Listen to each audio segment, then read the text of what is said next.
What's up, humans, and welcome to a new Psicoactivo. Happy Sunday, everybody. Well, I've been out for a couple of days. It was my wedding celebration. I had a lot of fun, but we need to get back to work because there was a lot that happened during the weekend. And by the way, thank you, Jesse, for dropping that interview with Dan Sherman. I'm still catching up to it, but it's pretty damn wild. And I'm going to do a video about it. But for this video right now, today is Global Disclosure Day, and the folks at New Paradigm Institute are doing a massive presentation.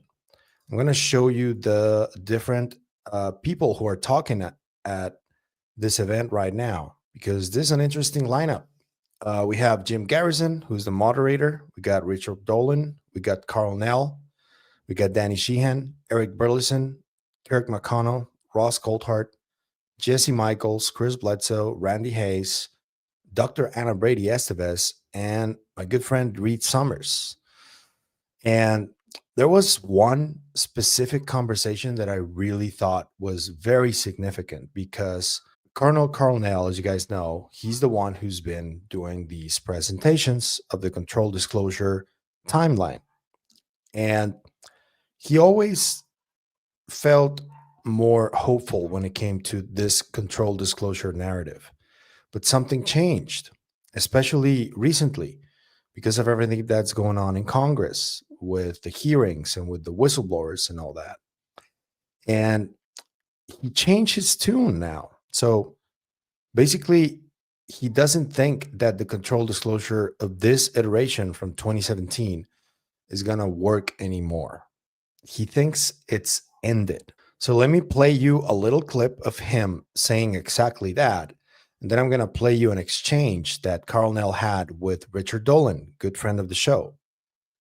Because Richard Dolan was one of the few people who, despite supporting control disclosure from his perch, I've always felt that he was really honest about the way this was going. And he was always very level-headed, not really hopeful about it, because this is government disclosure we're talking about. It's not going to be easy. And now that the UAPDA did not pass, and now that when it comes to whistleblowers who are talking to Congress, it doesn't seem to be working. They seem to just be telling more stories, but action needs to happen. We can't keep getting just the stories, you know? So let me play you what Karl Nell said right here. And then we'll talk about that exchange he had with Dolan.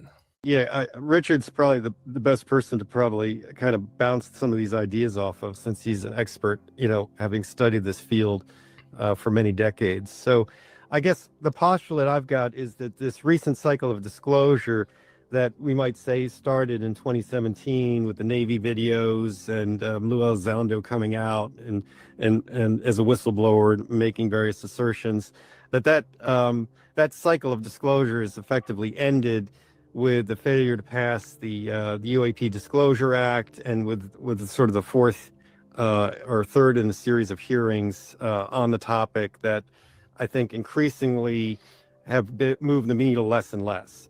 And so in some sense, it seems like the people that have been at the forefront of this recent cycle have said what they've had to say. It's starting to become stale in the sense of being repetitive. The conversation isn't necessarily advancing to new topics, but really more importantly, the mechanism in order to which to address these whistleblower issues is not gain traction. And, particularly to kind of maybe amplify upon that, I think the essence of that Schumer-Rounds amendment was to create a management structure that you could argue perhaps mirrored the original process that was maybe put in place by Truman and Eisenhower to manage this topic, but to do it in a manner that was assured to have proper congressional oversight and proper transparency and accountability to elected officials, which had ceased to pertain at some point in the past. And so essentially by not passing this, Congress has written themselves out of any type of way forward, and without a control group to manage the policy aspect, then the government's really not going to be in a position to deal with ramification of any released material. And so increasing whistleblowers, increasing attention is going to force the government into a reactive mode and really a hunker down mode. So my view is that this cycle essentially has ended, and we should take stock of what worked and what didn't work to think about maybe a new way forward. So that's sort of my view on the current state of play.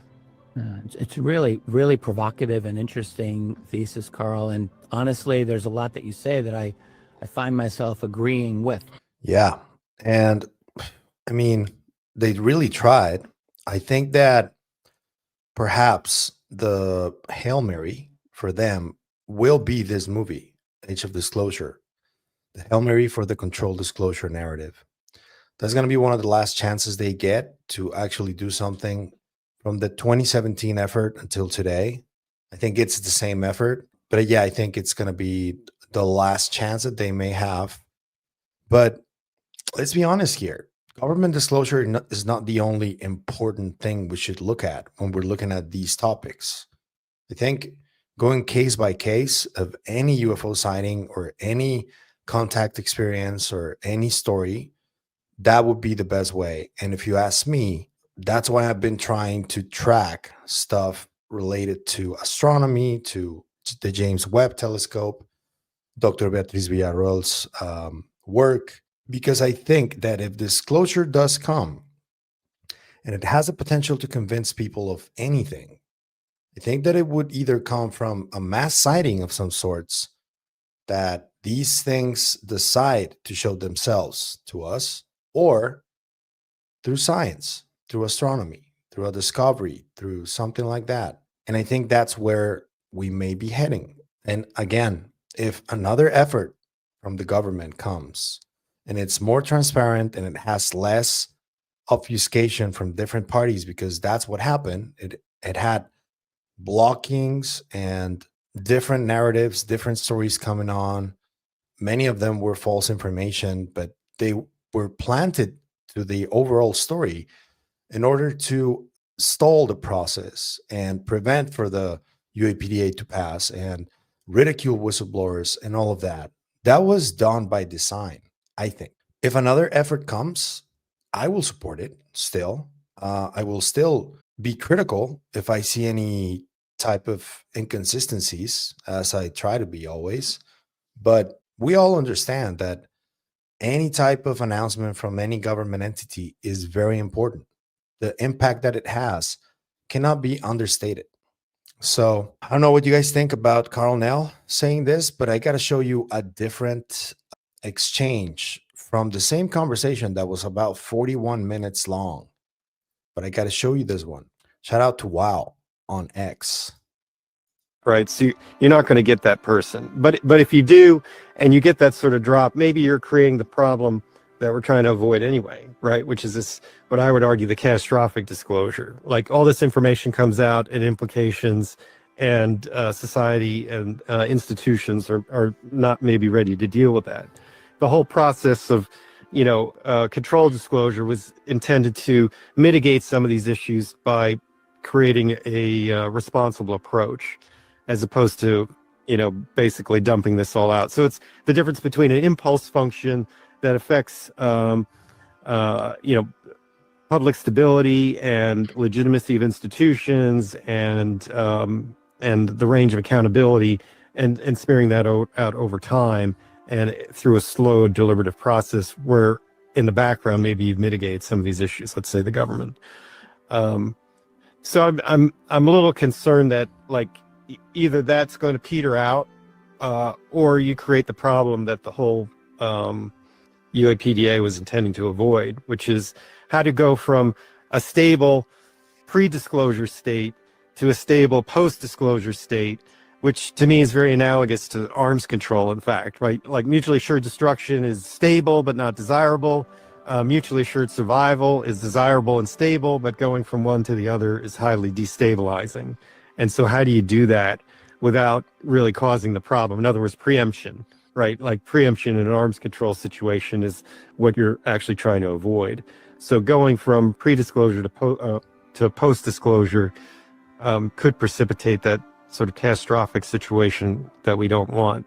So in other words, the whistleblowers I'm less I'm less enamored about that being the best approach. It's like you've got to either convince the executive to unilaterally do what we think we want them to do, or move into the sort of political action sphere and make this a mainstream political issue, maybe writ large in terms of government transparency, and get elected officials that understand this topic to a deeper degree, and ultimately get them into leadership over time. So, in other words, a whole new cycle of activism and disclosure. When you put it that way, especially the last thing you said there, I just caught myself thinking, how in heck are you going to be able to get that many number of members of Congress to be sophisticated with this issue to actually do what you're saying? I don't know how that would be. One thing, though, a couple of thoughts. So one, the idea of avoiding catastrophic disclosure. I think you and I have talked about this privately before, and I kind of think like trying to avoid catastrophic disclosure is almost like squaring the circle. I think that genuine UFO disclosure is inherently catastrophic. It's inherently destabilizing. I don't really see how you can do it other than to roll out such a controlled level of disclosure that you're essentially the state would have, I would almost say, totalitarian levels of control over information flow to an extent that it would be deceptive disclosure. That's my own opinion. I just think the subject is far too out there. It is far too just paradigm shifting in terms of like past government criminality, you could say, in terms of the scientific implications. Like it would be difficult for me to think how government could just slowly roll out a disclosure while the public is saying, wait a minute, this is real. So what technology are you hiding? How come we can't get access to it? Like I think if there's ever a genuine acknowledgement by the U.S. government in any way, which has not happened yet, there has been no official statement by any responsible existing U.S. government official that UFOs are not from our civilization. They haven't done that. But if they ever do that, and if it's official policy, I think they're going to have a very hard time keeping that door closed for very long. And so for them, that would be a catastrophic disclosure. And that is why we were talking privately just earlier. I think the U.S. government is never going to be in a position to sanction a genuine pro-disclosure position. The executive branch never has. Never. And Congress only recently part of Congress has been pushing this. So it's very difficult to get these guys to move on this. Having said all of that, I just want to emphasize, like, I don't think it's controversial to say that we're living in the most technologically revolutionary, transformative period in human history. The ground is shifting beneath our feet as we speak. No one even knows what the next 5 years are going to bring, let alone 20. And I can easily see more cultural momentum on this happening, which could very well result in more general pressure on the political institutions. I'm not saying it will happen, but it could. Or I could even imagine some kind of black swan event, one that's unpredictable, but just because I think it's not, it would be unwise to assume that tomorrow is going to look like today. So how it's going to be different, I'm not sure. Will it be more tightly control of information, or will there be more freedom of information over the next decade? It's an interesting thing to ponder. There's a lot of unknowns here, Karl, and I could see the argument that we're at the end of a cycle, and I also think it's important to, as you're saying, to decide like what strategies worked and what did not work. But I hope people, if they don't take this conversation to mean like it's over, let's give up, there's no hope for a genuine transparency on UFOs, because I don't think that's the message you would want to convey anyway, and it's certainly not the message that I would want to convey. Yeah, I agree. It's not over. Not even a chance. That's why we keep trying, right? But another aspect that is could be the reason for the secrecy was just conveyed by a friend of the show, Nick Cook, the author of The Hunt for Zero Point. He was just in an interview about 3 days ago with Amrit Sandhu. He has a really big channel of almost 280,000 subscribers. And Nick spoke to Amrit about this, about why the secrecy, why is it taking so long?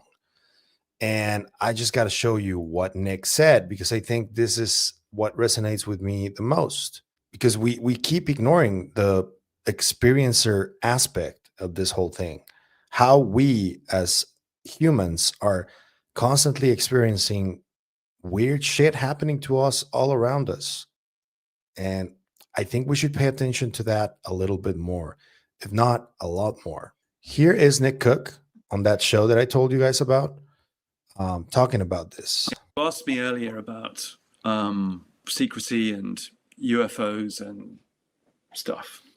I think non-human intelligence we can handle. I think we can handle the idea that non-human intelligence exists, and not only it exists, but it's visited us here, and it may even be present here on a permanent basis. I think by and large, we are grown up enough as a species to be able to handle that information. I think where it gets sticky is where it goes from there, which is about the nature of reality. I don't personally have a difficulty with the idea that I may be an avatar, me, Nick, and everything and everyone around me that I see may be an avatar for this source consciousness of the simulated creation. I don't have a problem with that. In fact, I find that very empowering. The idea that I may be a splinter of some huge, great, infinite consciousness that may or may not be godlike. I'm good with that personally, but I think that would challenge a lot of people, and that then is something that would be not taboo exactly, but would be something that would need to be approached very carefully, cautiously, and mindfully. I personally believe that it is our destiny, knowing this stuff, that is the evolution, it is the paradigm shift, it is the awakening, if you want to call it that, where we get to understand that we are much more than our physical selves. This is something inculcated in me by Ingo Swann, who was always on about human potential. He said that his psychic gifts that the CIA borrowed from or used to remote view and spy on the Soviet Union or wherever, those psychic gifts were not unique to him. We all have them. It's just that we don't see ourselves as having them because that's the way we've been conditioned to see. And to me, that is the disclosure that I think they don't want us to know. And it's been suppressed for millennia. I believe that the Holy Inquisition was about that specifically, that they saw people that were exhibiting some type of potential, some type of ability that they did not understand. And the control system at the time was the Catholic Church, and that's the way they reacted to that. And it's happened many times before, not just with the Catholic Church. And I think that's the big secret, is that, to me. Now, in terms of making contact with an NHI and all that stuff, I think that that's part of it too. But if we get to understand what we are and what it means to be human, really, I think the rest is gonna fall into place.